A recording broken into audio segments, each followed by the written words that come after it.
Well, good morning. Thank you so much for joining us for your 11 a.m. news and weather update. I'm Bailey Bockover. I'm Dustin Staples. Wonderful. Well, it's still cold and rainy out there. It looks like those conditions will persist through much of the day. We'll find out when those rain chances will clear up. But first, I do want to dive into your top headlines this morning. A teen is facing charges after police say he spat on officers after reportedly being drunk at a Kinston Family Dollar store.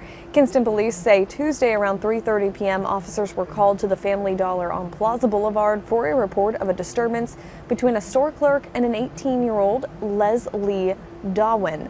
When officers arrived, they tried to speak with both parties and determined that Darwin needed to leave the store. Police say Darwin was extremely intoxicated and refused to comply with officers' requests. As officers were trying to escort him out of the store, police say the teen slapped and pushed an officer. Darwin was then placed under arrest. According to police, while being put into the patrol car, Darwin spat on officers. He was taken to the Lenoir County Jail, but upon arrival, he was taken to UNC Health Lenoir Healthcare because of his intoxicated nature.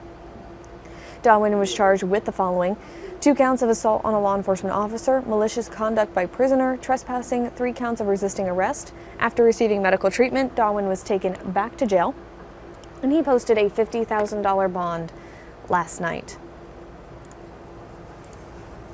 And out of Washington, a woman has been accused of trading in stolen video games and taking several consoles from Washington apartments.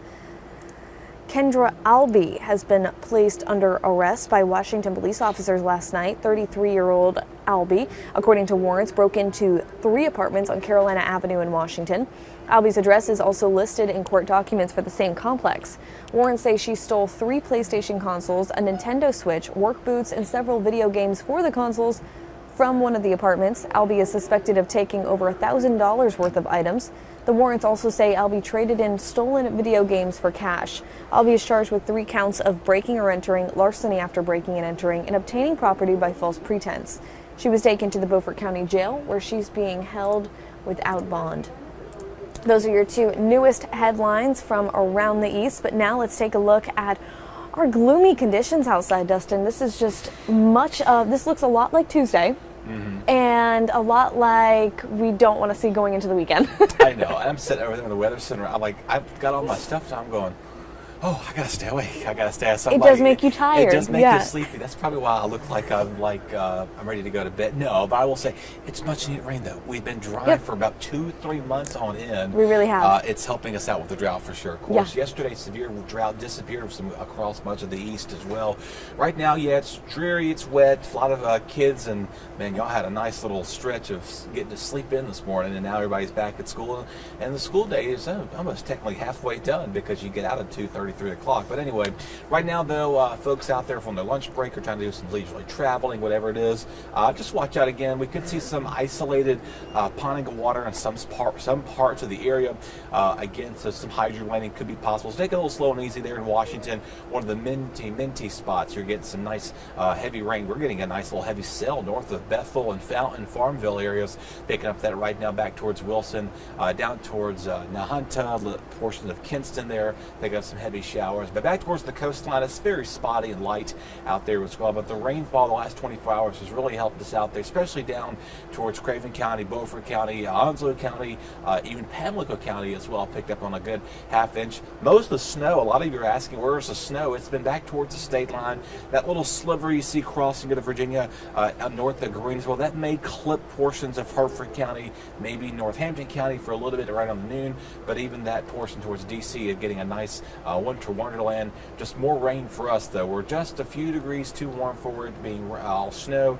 That stretch of showers extends outside of New Orleans over towards Houston. That'll bring the rain as we go towards later tomorrow once again.